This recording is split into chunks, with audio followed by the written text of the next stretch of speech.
Nagbabala si PNP Chief General Romel Francisco Marbil sa mga nagbabalak na maghasik ng takot, manindak ng botante o gumamit ng dahas para sa pansariling interes na buong puwersa ng batas anya ang ipapataw sa mga ito. Ayon sa general, hindi hahayaan ng PNP na masira ang demokrasya. Narito ang report.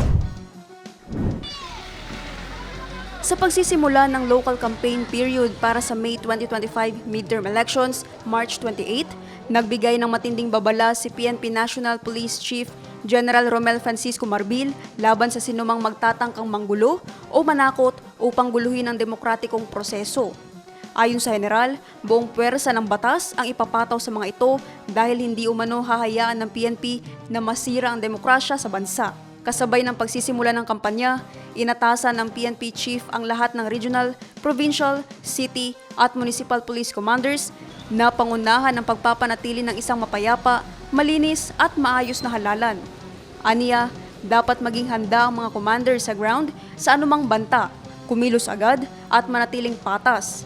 Inaasahan din nito ang pagiging maagap sa pag-iwas at pagtugon sa anumang election-related violence. Puspusan na ang seguridad ng PNP sa buong bansa, lalo na sa mga election hotspots at lugar na may matinding tunggalian sa politika.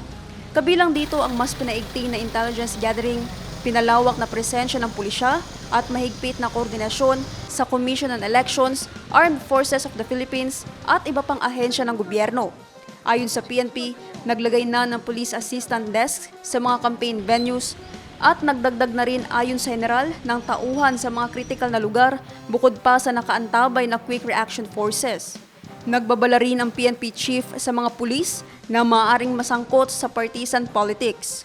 Aniya, zero tolerance umano ang PNP sa anumang uri ng pagkiling sa politika. Sinumang lalabag sa election protocols ay agad aniyang makakatanggap ng kaukulang parusa, administratibo man o kriminal. Nanawagan din si General Marbil sa mga kandidato at kanilang taga-suporta na sundin ang batas at iwasan ang anumang uri ng karahasan. Dagdag nito, puspusan ng gumagana ang PNP National Election Monitoring Action Center para sa real-time monitoring at agarang deployment ng puwersa kapag kinakailangan. Naptali Bendol, iMinds Philippines.